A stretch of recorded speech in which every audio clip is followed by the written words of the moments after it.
Last week, the pitch was from John, come and see. This week, we have Matthew, and the pitch is, follow me. Now, these two statements represent a bit of a difference between the Gospel of John and the other Gospels, Matthew, Mark, and Luke. John generally likes us to see things theologically. He kind of travels a little more at 30,000 feet, offering kind of a broader view of things, generally. And then the other three Gospels generally talk in more practical terms. How do we, in fact, boots on the ground, follow Jesus? And I'm going to suggest that what I've just said is a wild simplification. However, I hope it underscores the fact that each of the Gospels is a little bit different, a little different take, and not to be worried about any of it. When you see a discrepancy from one to the other, that's okay. In the end, it's still the story of Jesus. And so with that said, what does it mean to follow Jesus? It means to take the same steps he did, basically. Same steps, same actions. Live his life. Play it out best as we can. It means to see the world as it actually is, and not to make the world into a fictional account to justify the prejudice we retain. It means exploring conservative and liberal thoughts and finding the truth of the peace that sometimes exists between and within those, but to explore those thoughts only by original thinkers, not critics of that thought. And sometimes, as we work through our faith, we will find that the thoughts of the day, no matter on what side they are taken, there's no peace in any of it. Sometimes it's absent. Sometimes it exists. But in the end, what it means is not subordinating our faith to any particular party. It means becoming infinitely more consumed by information, whether it's political, social, or religious thought. Become aware, because this is the playground that we live and work in. And it's important that we do that we keep our heads out of the sand and look for truth, because in doing so, we have a clearer understanding of the world around us and the challenges and opportunities that God gives all of us to give and receive his love. Now, following a rigorous life of thought and introspection, we will find new levels of discomfort. We'll have to face preconceived notions and prejudices and different things. We have to do that. But in the end, in confronting the truth, that's what we have to do. And we have to get comfortable with our discomfort. It means not accepting half-truths peddled to us on all sides. That's the easy mix, you know. Everybody's got a little something they're spinning. It means getting comfortable with discomfort.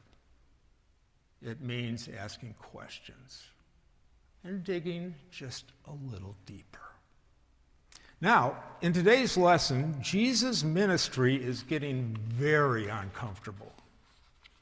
He is trying to process the arrest of John the Baptist and what that means on many levels, while at the same time he is in Galilee teaching and preaching and healing folks at the same time.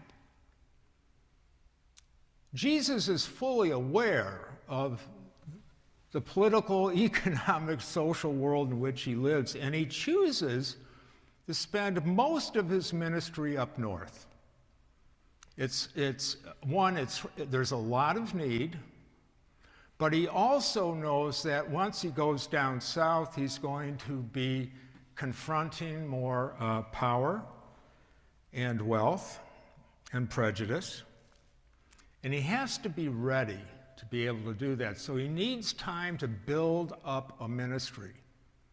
He needs time to train these disciples and the people that will follow them and make sure everyone understands what the goal is before he goes and does battle in Jerusalem, particularly that last week of his life. The tension that Jesus lived into was constant. Constant. There was fear that had to be managed all the time. And the fear that Jesus managed is not all that unlike the fear that Martin Luther King negotiated throughout his life. Martin Luther King saw everything that he did as following in Jesus' footsteps. He was addressing the issues of the day, and he committed all that to Christ. It wasn't easy. It wasn't easy. The tension was real, and particularly in the North. Particularly in the North, we hear about the South, right? But the fact of the matter is, in Martin Luther King's days, Northern liberals were really excited to do civil rights in the South. But when it came north, that interest dissipated. And Martin was often left with an empty bag. Tough stuff. And in reality, we're digging, even today, out of some of this social economic wreckage from that ministry. I'll give you just one little example. Ghost streams. Do you know what they are? You see, the city of Detroit was, as it's being developed, there were lots of little streams throughout the metro area, in certain areas. And those streams are then filled in with land, or whatever you fill in. And the areas of the city that were filled in and built upon were areas that were called red line sectors, where the poor, the black, the disadvantaged would live. Those areas are not in other sectors that were just for the white. And what that did, and what it still does, is it lent itself to a lot of flooding, a lot of public disease, a lot of unique challenges that don't exactly exist in other parts of the city. Matter of fact, to this very day, if you hang out in an area that is a ghost stream on a hot summer day, you will find out the temperature is about 4 to 5 degrees hotter there than the rest of the city.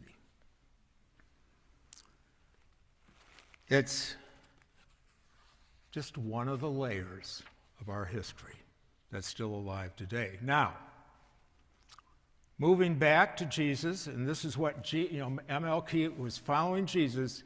The ministry that we are called into, to follow Jesus, is to become fed on Sunday mornings so that we can go out into the world and help make it a better place. That's the whole schlemazel.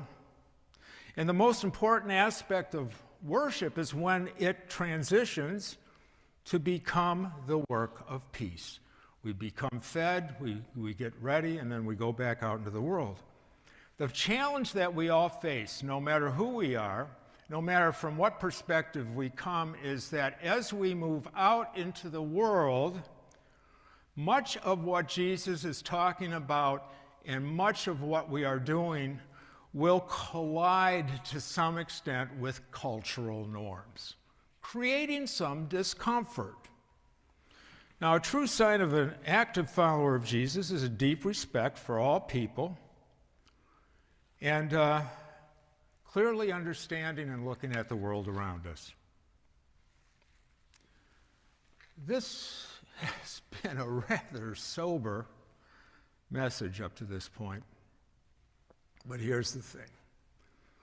To move forward, we must develop a sense of joy about the value of life and about the opportunities that we have to give and receive God's love, as tough as the world is.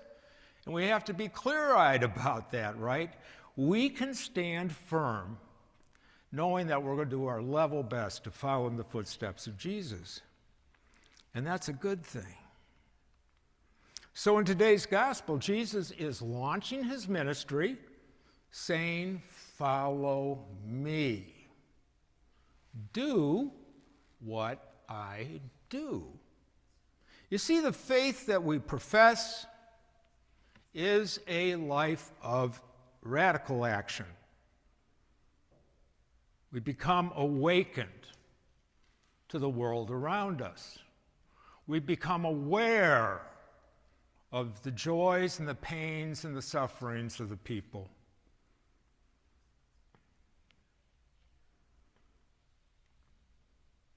And as we do, as we open our eyes to the bigger picture, we do recognize the fact that the rich are getting richer and the poor are getting poorer. That's absolutely, there's no way around it. You can look at any chart, you can look at anything. That's reality.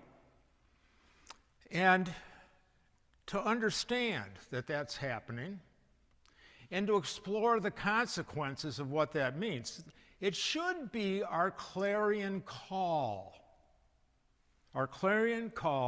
that the rich are getting richer and the poor are getting poorer. It's a warning sign. It should be seen as a strong warning sign. And as we understand the will of God, we quickly recognize that this trend is going absolutely against the will of God. There's nothing godly about that. And I tell you the truth, if you study the Old Testament and the world in which they lived, if every one of those Old Testament prophets came here today and saw all of this, their warnings would be the same. They would attempt to wake the world up. They would want the world to see the consequences of action. They would want us to be woke, aware of the fullness of life and what's going on. And of course, this is what Jesus did throughout his ministry. And as sober as all this is, I'm winding up, as sober as all this is, it does start back with that sense of joy and wonder about the world that God created and the opportunity that we all have to give and receive his love.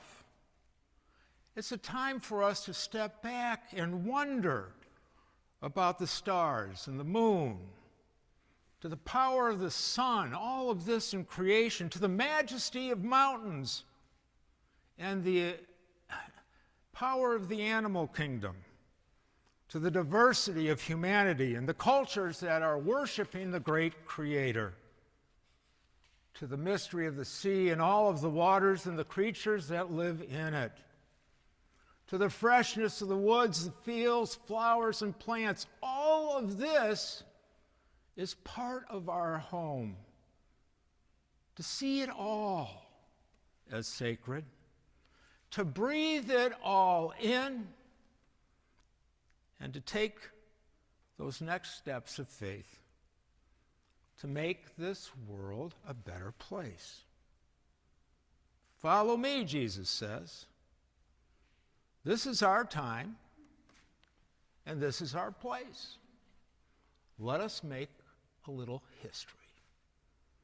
This may be our call. Amen.